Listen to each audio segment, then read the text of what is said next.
നമസ്കാരം. ക്രേസി കപ്പിൾസിന്റെ പുതിയൊരു വീഡിയോയിലേക്ക് എല്ലാവർക്കും സ്വാഗതം.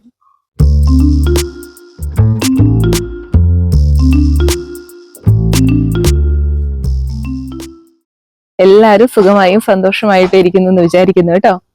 അപ്പോഴേ നമ്മള് ഇന്നത്തെ ഈ ഒരു വീഡിയോ, അതിനു മുമ്പ് ഒരു കാര്യം പറയട്ടെ. കുറച്ചു പേർക്കൊന്നും നമ്മുടെ ചെയ്യുന്ന വീഡിയോയുടെ നോട്ടിഫിക്കേഷൻ ഒന്നും വരുന്നില്ല, ഇപ്പൊ എന്താ വീഡിയോസ് ഒന്നും ചെയ്യാറില്ലേ എന്നൊക്കെ ചോദിച്ചുകൊണ്ട് വാട്സപ്പിൽ മെസ്സേജ് അയച്ചിട്ടുണ്ടായിരുന്നു. അപ്പൊ ഞാൻ പറയുകയും ചെയ്തു, കൃത്യമായിട്ട് വീഡിയോ ഇടുന്നുണ്ട്. പിന്നെ എന്താന്ന് വെച്ച് കഴിഞ്ഞാൽ നമ്മൾ കറക്റ്റ് ആയിട്ട് ഇപ്പോ ആഴ്ചയിൽ എല്ലാ ദിവസവും അല്ലെങ്കിൽ 2-3 ദിവസം എന്നൊക്കെയുള്ള കണക്കില് അങ്ങനെ കറക്റ്റ് ടൈം വെച്ചിട്ടൊന്നും വീഡിയോ ചെയ്യാത്ത എന്തുകൊണ്ടാന്ന് വെച്ച് കഴിഞ്ഞാല് ലോ ഓഫ് അട്രാക്ഷൻ മോട്ടിവേഷൻ ഒക്കെയല്ലേ നമ്മുടെ ടോപ്പിക്ക്. അപ്പൊ അതിനെ സംബന്ധിച്ചിട്ടുള്ള കാര്യങ്ങള് ഈ പറഞ്ഞത് തന്നെ തനിയാവർത്തനം പോലെ പറഞ്ഞു വരുമ്പോൾ അതൊരു ആവർത്തന വിരസത ഉണ്ടാക്കുമല്ലോ.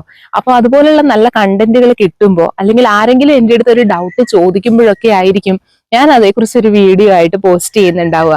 അതുകൊണ്ടാണ് അധികം വീഡിയോയുടെ എണ്ണത്തിൽ നമ്മൾ അധികം കോൺസെൻട്രേറ്റ് ചെയ്യുന്നില്ല. ചെയ്യുന്ന വീഡിയോസ് എപ്പോഴെങ്കിലുമൊക്കെ ആയിരിക്കും ചെയ്യുന്നത്. അതൊരു കുറവായിട്ട് നിങ്ങൾ കാണണ്ട, വേറൊന്നും കൊണ്ടല്ല. നമ്മള് വെറുതെ ഇങ്ങനെ എല്ലാ ദിവസവും കുറെ വീഡിയോസ് ഇട്ട് അതിന്റെ ക്വാളിറ്റി നശിപ്പിക്കുന്നുണ്ടല്ലോ, അതുകൊണ്ട് തന്നെയാണ് കേട്ടോ. അപ്പൊ തമ്പനയിൽ കാണിച്ചിരിക്കുന്ന പോലെ തന്നെയാണ് ഇന്നത്തെ കാര്യം. പറയാൻ എന്താന്ന് വെച്ച് കഴിഞ്ഞാല് ഈ ആകർഷണ നിയമം ഉപയോഗിച്ചിട്ട് ആഗ്രഹങ്ങൾ നേടാൻ പറ്റുമെന്നുള്ള രീതിയിൽ ഞാൻ ഉൾപ്പെടെയുള്ള ലോ ഓഫ് അട്രാക്ഷൻ വീഡിയോസ് ചെയ്യുന്ന ആളുകള് കൊടുത്തിട്ടുണ്ടായിരുന്നു. സത്യമാണോ എന്ന് ചോദിച്ചാൽ സത്യമാണ് താനും. ആഗ്രഹങ്ങൾ നമുക്ക് നേടിയെടുക്കാനൊക്കെ ആയിട്ട് സാധിക്കും. പക്ഷെ ഇത് വളരെയധികം സൂക്ഷിച്ച് ഉപയോഗിക്കേണ്ട ഒരു പദമാണ് എന്നുള്ളത് എനിക്ക് പിന്നീട് മനസ്സിലായി. ഒരുപാട് തെറ്റിദ്ധാരണ പടർത്തുന്ന അല്ലെങ്കിൽ ആളുകളിൽ ഒരു തെറ്റിദ്ധാരണ ഉളവാക്കുന്ന ഒരു പദമാണ് ആഗ്രഹങ്ങൾ നേടുന്നതിന് ആകർഷണ നിയമം എന്നുള്ളത്.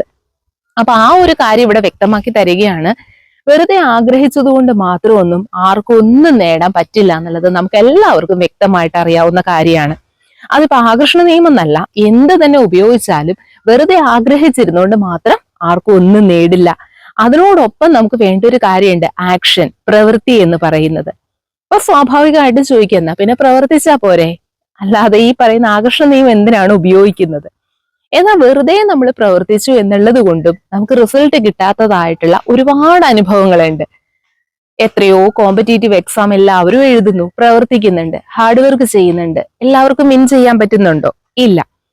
അല്ലെങ്കിൽ കയ്യില് പണം ഉണ്ടായിട്ട് പോലും ഒരു വീട് നിർമ്മിക്കാനായിട്ട് ഇറങ്ങി തിരിച്ചിട്ട് തടസ്സങ്ങൾ മുമ്പിൽ വന്ന് വീട് പണി നീണ്ടു പോകുന്നതായിട്ടുള്ള ആളുകളുടെ കാര്യങ്ങൾ. അപ്പൊ ഇങ്ങനെയൊക്കെ നോക്കുമ്പോ പ്രവൃത്തി കൊണ്ട് മാത്രമോ ആഗ്രഹിച്ചത് കൊണ്ട് മാത്രമോ പലർക്കും പല കാര്യങ്ങളും നേടാൻ സാധിക്കുന്നില്ല എന്നിരിക്കെ എങ്ങനെയാണ് ആകർഷണ നിയമം കൃത്യമായ രീതിയിൽ അപ്ലൈ ചെയ്യേണ്ടത് എന്ന് ചോദിച്ചു കഴിഞ്ഞാൽ അതിന് ഒരു ഉത്തരം മാത്രമേ ഉള്ളൂ.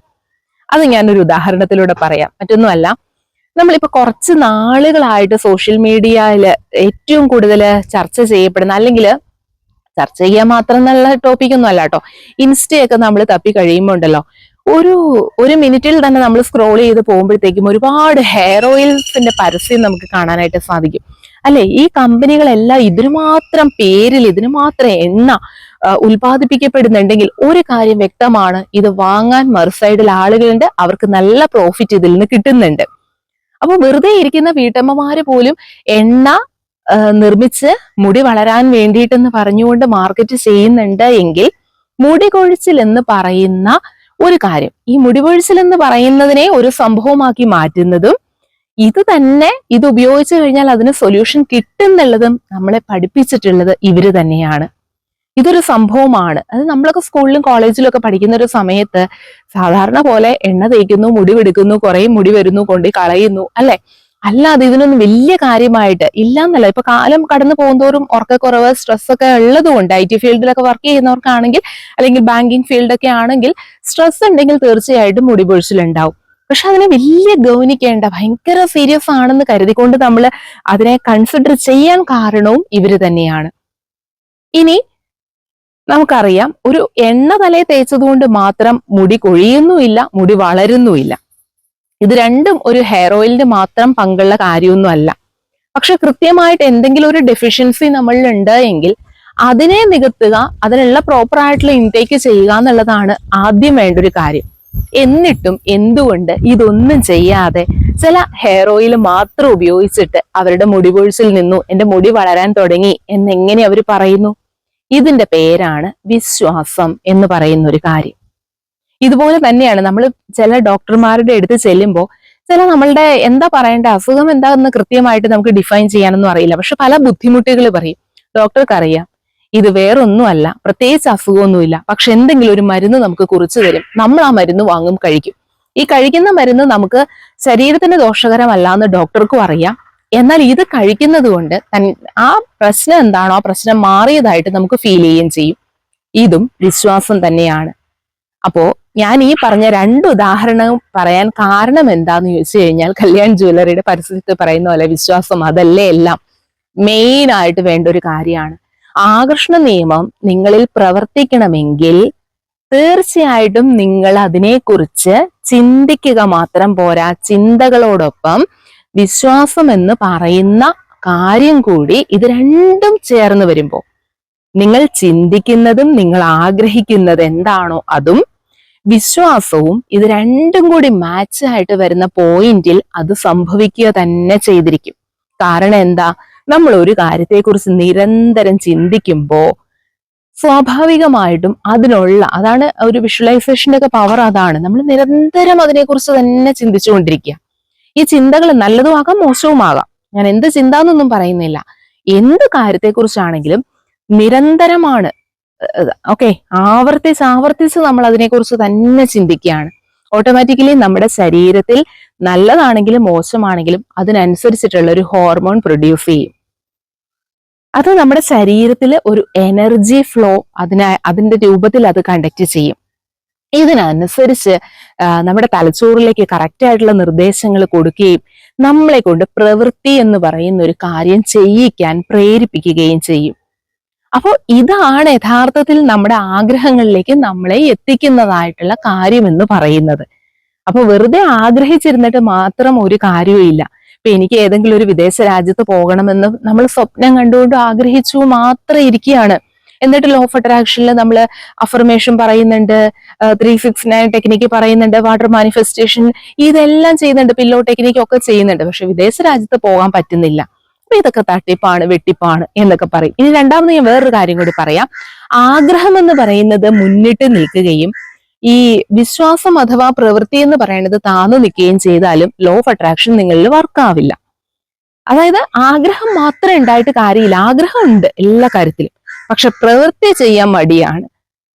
ഓക്കെ, അല്ലെങ്കിൽ ഓരോ ദിവസവും നമ്മൾ ആഗ്രഹത്തെ തന്നെ ഫോക്കസ് ചെയ്ത് പോവുകയാണ്. ഇപ്പൊ ഉദാഹരണം പറഞ്ഞു കഴിഞ്ഞാൽ, ഒരു കോമ്പറ്റേറ്റീവ് എക്സാം നിങ്ങൾ എഴുതാൻ പോവാണ്. ഇപ്പൊ ഒരു നെറ്റ് എക്സാം എഴുതി ഒരു കോളേജ് ലെക്ചറർ ആകണമെന്ന് ആഗ്രഹിക്കുകയാണെങ്കിൽ 2 രീതിയിൽ ഞാനിത് പറയാം. ഒന്ന്, നിങ്ങൾ എന്തായാലും ഒരു എക്സാം എഴുതണം, ഒന്ന് അറ്റൻഡ് ചെയ്തേക്കാം, ഒന്ന് പഠിച്ചിട്ടൊന്ന് പോയി അറ്റൻഡ് ചെയ്ത് നോക്കാം. കിട്ടിയാ കിട്ടട്ടെ, ഇല്ലെങ്കിൽ നോ പ്രോബ്ലം. ആഗ്രഹമൊക്കെ ഉണ്ട്, ജസ്റ്റ് ഒന്ന് ട്രൈ ചെയ്യാം. ഒന്ന് എന്നെ കൊണ്ട് ആകാവുന്ന വിധത്തിൽ മാക്സിമം ഞാനൊന്ന് ബെസ്റ്റ് ആയിട്ടൊന്ന് ട്രൈ ചെയ്തിട്ട് പോയിട്ട് എഴുതി നോക്കാം എന്ന് വിചാരിച്ചാൽ ചിലപ്പോൾ നിങ്ങൾക്കത് കിട്ടും. രണ്ടാമത്തെ കാര്യം, നിങ്ങൾക്ക് ആഗ്രഹമുണ്ട്, നിങ്ങൾ നിരന്തരം സ്വപ്നം കാണുന്നുണ്ട് ഒരു കോളേജ് ലെക്ചറർ ആകുന്നതും, നിങ്ങളുടെ കയ്യിലേക്ക് അക്കൗണ്ടിലേക്ക് വരുന്ന സാലറിയും കാര്യങ്ങളും എല്ലാം നിങ്ങൾ സ്വപ്നം കാണുന്നുണ്ട്. പക്ഷെ ഇതൊക്കെ സ്വപ്നം കണ്ടിരിക്കുമ്പോഴും ഈ പഠിക്കാനായിട്ടുള്ളൊരു കാര്യം എന്ന് പറയുന്നത് രണ്ടാമതാ നിൽക്കുന്നേ. പിന്നെ ഓരോ ദിവസം ചെല്ലുന്തോറും നിങ്ങളുടെ സംശയം വരുക, ഇതൊക്കെ പഠിച്ചു കഴിഞ്ഞാൽ അല്ലെങ്കിൽ ഇത്തരം കാര്യങ്ങൾ കൊണ്ട് എനിക്ക് കിട്ടുമോ, ഞാൻ ഈ കാര്യങ്ങൾ ടെക്നിക്കുകളൊക്കെ ചെയ്യുന്നുണ്ട്, പക്ഷെ എനിക്ക് കിട്ടുമോ എന്നുള്ള ഒരു സംശയം നിങ്ങളുടെ ഉള്ളിലുണ്ടെങ്കിലും ഇത് കിട്ടാതിരിക്കും. അപ്പൊ ഇതാണ് ഞാൻ പറഞ്ഞതിന്റെ ഒരു ചുരുക്കം എന്ന് പറയുന്നത്. ആകർഷണ നിയമം ആഗ്രഹം നേടുന്നതിന് വേണ്ടിയിട്ട്, അതായത് നമ്മൾ കുപ്പിയിൽ നിന്ന് ഇറങ്ങി വന്ന ഭൂതത്തിനോട് കൽപ്പിക്കുന്ന പോലെ കുറെ ആഗ്രഹങ്ങൾ പറഞ്ഞു വിട്ടിട്ട് കാര്യമില്ല. അത് സാധിച്ചു തരുന്ന ഒരു ടെക്നിക്കല്ല ആകർഷണ നിയമം. അതാണ് ഒരു തെറ്റിദ്ധാരണ. കാര്യം ഞാൻ ഉൾപ്പെടെ ഇതിന് മുമ്പ് ചെയ്ത വീഡിയോസിൽ ഞാൻ തന്നെ അങ്ങനെ തമ്പനയിൽ കൊടുത്തിട്ടുണ്ട്. ഇപ്പൊ ഞാനത് തിരുത്തി പറയുന്നൊന്നുമല്ല, പക്ഷെ ആ തെറ്റിദ്ധാരണ മാറ്റുന്നതാണ്. ആഗ്രഹങ്ങൾ നേടിയെടുക്കാനൊക്കെ പറ്റും, പക്ഷെ അതിനു വേണ്ടിയിട്ട് മാത്രമുള്ള ടെക്നിക്കല്ല. നമ്മള് വിശ്വാസം വേണം, അതുപോലെ തന്നെ ചിന്തകൾ. ആ ചിന്തകൾ എന്താണോ നല്ല നല്ല ചിന്തകളാണെങ്കിൽ അതിനനുസരിച്ചിട്ടുള്ള എനർജി നമ്മുടെ ശരീരത്തെ പ്രൊഡ്യൂസ് ചെയ്യും. അപ്പൊ ആ ചിന്തകളും നമ്മുടെ വിശ്വാസവും അതിനോടൊപ്പം പ്രവൃത്തിയും കൂടി ചേരുമ്പോഴാണ് നമ്മൾ എന്താണോ ആഗ്രഹിക്കുന്നത് ആ ആഗ്രഹം സാക്ഷാത്കരിക്കപ്പെടുക. ഇത്രയേ ഉള്ളൂ ഇന്നത്തെ ഈ ഒരു ടോപ്പിക് എന്ന് പറയുന്നത്. ഇപ്പൊ നമ്മുടെ വീഡിയോയിൽ ഞാൻ വീണ്ടും പറയാണ്, ലോ ഓഫ് അട്രാക്ഷൻ, മോട്ടിവേഷൻ, അതുപോലെ ചെറിയ ചെറിയ യാത്രകള്, ഇതൊക്കെയാണ് കേട്ടോ ഈ ഒരു ചാനലിൽ കാണിക്കുന്നത്. അപ്പൊ പുതുതായിട്ട് വന്നിട്ടുള്ള ആളുകൾക്കും അതുപോലെ തന്നെ നേരത്തെ ഉണ്ടായിരുന്ന കുറെ പേർക്ക് നോട്ടിഫിക്കേഷൻ, അതൊക്കെ യൂട്യൂബിന്റെ ഓരോ കാര്യങ്ങളാണ്, നമുക്ക് അറിയില്ല. അതിനെക്കുറിച്ച് അറിയുകയാണെങ്കിൽ ആരെങ്കിലും ഒന്ന് കമന്റ് ചെയ്ത് പറഞ്ഞു തരണേ.